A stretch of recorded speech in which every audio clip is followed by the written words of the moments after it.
Na palavra encontramos luz, mesmo em meio à escuridão. No Apocalipse vemos Cristo, nossa esperança e salvação. Refúgio na palavra, firme até o fim. Tu és o meu refúgio e o meu escudo. Na tua palavra eu espero. Salmos 119, 114. Refúgio na palavra, firme até... Apocalipse, capítulo 17. Veio um dos 7 anjos que tem as 7 taças e falou comigo, dizendo: Vem, mostrar-te-ei o julgamento da grande meretriz, que se acha sentada sobre muitas águas, com quem se prostituíram os reis da terra. E com o vinho de sua devassidão foi que se embebedaram os que habitam na terra. Transportou-me o anjo em espírito a um deserto e vi uma mulher montada numa besta escarlate, besta repleta de nomes de blasfêmia, com 7 cabeças e 10 chifres. Achava-se a mulher vestida de púrpura e de escarlata, adornada de ouro, de pedras preciosas e de pérolas, tendo na mão um cálice de ouro transbordante de abominações e com as imundícias da sua prostituição. À sua fronte achava-se escrito um nome, um mistério: Babilônia, a Grande, a mãe das meretrizes e das abominações da terra. Então vi a mulher embriagada com o sangue dos santos e com o sangue das testemunhas de Jesus. E quando a vi, admirei-me com grande espanto. O anjo, porém, me disse: Por que te admiraste? Dir-te-ei o mistério da mulher e da besta, que tem as 7 cabeças e os 10 chifres, e que leva a mulher. A besta que viste era e não é. Está para emergir do abismo e caminha para a destruição. E aqueles que habitam sobre a terra, cujos nomes não foram escritos no livro da vida desde a fundação do mundo, se admirarão, vendo a besta que era e não é, mas aparecerá. Aqui está o sentido, que tem sabedoria. As 7 cabeças são 7 montes, nos quais a mulher está sentada. São também 7 reis, dos quais caíram 5. Um existe, e o outro ainda não chegou. E quando chegar, tem de durar pouco. E a besta, que era e não é, também é ele, o 8º rei, e procede dos 7, e caminha para a destruição. Os 10 chifres que viste são 10 reis, os quais ainda não receberam reino, mas recebem autoridade como reis, com a besta, durante 1 hora. Têm estes um só pensamento e oferecem à besta o poder e a autoridade que possuem. Pelejarão eles contra o Cordeiro, e o Cordeiro os vencerá, pois é o Senhor dos senhores e o Rei dos reis.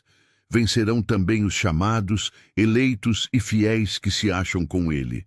Falou-me ainda: as águas que viste, onde a meretriz está assentada, são povos, multidões, nações e línguas. Os 10 chifres que viste e a besta, esses odiarão a meretriz, e a farão devastada e despojada, e lhe comerão as carnes, e a consumirão no fogo, porque em seu coração incutiu Deus, que realizem o seu pensamento, o executem a uma e deem à besta o reino que possuem, até que se cumpram as palavras de Deus. A mulher que viste é a grande cidade que domina sobre os reis da terra. Olá, amigo, que bom estarmos aqui para estudarmos hoje Apocalipse 17, da série Refúgio na Palavra. Na profecia bíblica, especialmente na interpretação historicista, a mulher simboliza uma igreja ou um sistema religioso. Mulher pura representa a igreja fiel a Deus, que permanece obediente à sua palavra. Exemplo, Apocalipse 12, a mulher vestida de sol simboliza o povo fiel de Deus. E a mulher prostituta representa uma igreja ou sistema religioso apóstata que abandonou a fidelidade a Deus e se uniu aos poderes do mundo. Exemplo, Apocalipse 17. Babilônia, a grande prostituta, simboliza o sistema religioso que promove falsas doutrinas e busca apoio político. A base bíblica para isso, Jeremias 6:2, diz que Deus compara seu povo a uma mulher formosa. Efésios 5:25 a 27, a igreja é apresentada como a noiva de Cristo. Em 2 Coríntios 11:2, Paulo compara a igreja a uma virgem pura prometida a Cristo. Então, resumindo, na linguagem profética, mulher pura, igreja fiel de Deus.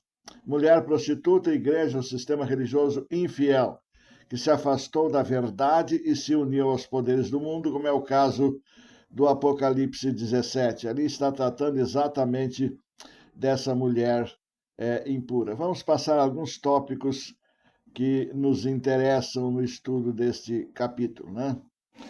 Então, a grande prostituta, versos 1 e 2, sentada sobre muitas águas. Águas representam povos, multidões, nações e línguas. Capítulo 17, verso 15, explica bem isso. A aplicação que nós tiramos aqui é que sempre a igreja abandona, ou sempre que a igreja abandona fidelidade à palavra para buscar poder político, ocorre prostituição espiritual. No tópico 2, a mulher vestida de luxo, vestida de púrpura, de escarlate, enfeitada com ouro, pedras preciosas e pérolas, possui um cálice de ouro cheio das abominações. Com nome na testa, mistério, Babilônia, a grande, a mãe das prostitutas. Então, Babilônia não é apenas uma cidade. Babilônia aqui é um sistema religioso mundial baseado em erros religiosos. É chamada de mãe porque ela deu origem a outras igrejas que conservaram muitos de seus ensinos. No tópico 3, embriagada com o sangue dos santos, quer dizer que ela está embriagada com o sangue das testemunhas de Jesus, que durante a Idade Média deram a sua vida por ficarem fiéis à verdade que Deus lhes passara. Os mártires, os reformadores, os cristãos perseguidos pela fidelidade às Escrituras. Tópico 4, a besta escarlate. Então, ela está montada numa besta. E esta besta, na profecia, é um poder político. Mulher, a igreja, como já falamos. Portanto, é exatamente o oposto do princípio bíblico da liberdade religiosa. Religião sendo dominada pelo Estado. Deus não aprova, Deus não aceita isso.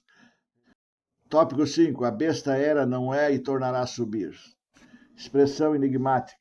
A visão historicista representa o poder papal em 3 frases. Era, período de supremacia medieval, 538 a 1798. Não é, após a ferida mortal em 1798, quando o general de Napoleão prendeu o Papa e o levou cativo para a França. Voltará, recuperação gradual da influência mundial antes da volta de Jesus.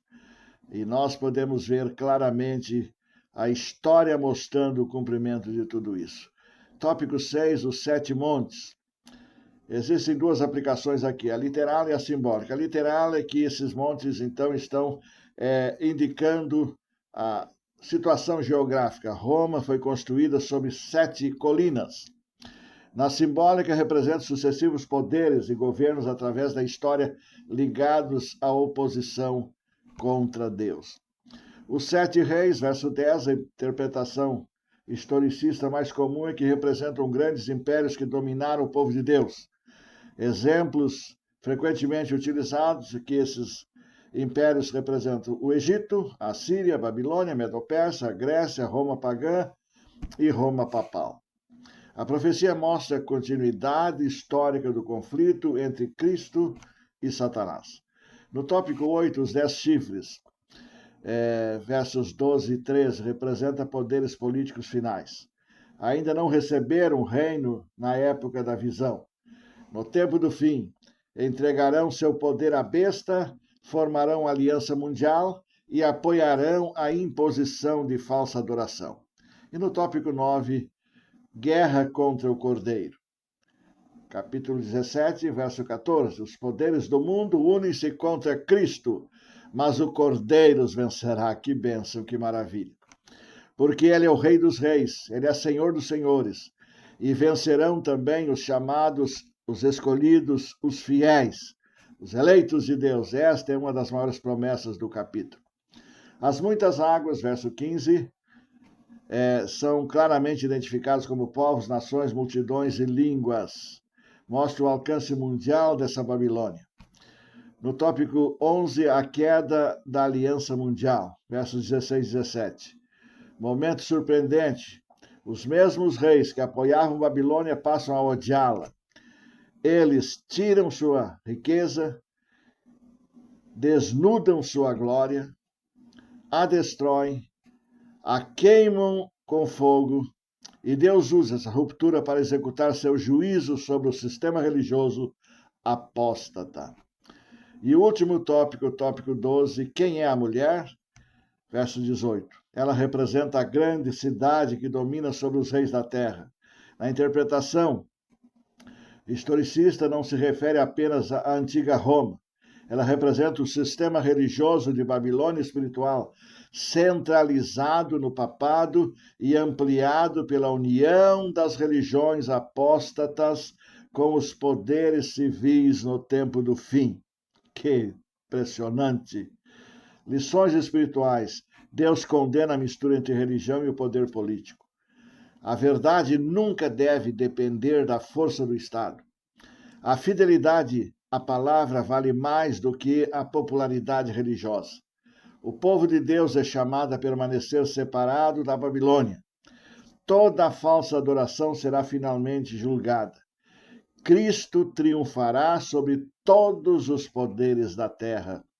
Como ouvimos, que Deus abençoe a cada um de nós. Que Deus nos dê a graça bendita de sermos acolhidos em seus braços, de estarmos protegidos por suas asas de salvação. E, meu amigo, que você, sua família e sua casa recebam essa bênção maior do céu. Que nada na sua mesa venha faltar. E aqueles que têm pedido as nossas orações, dizemos: Pai nosso que estás nos céus.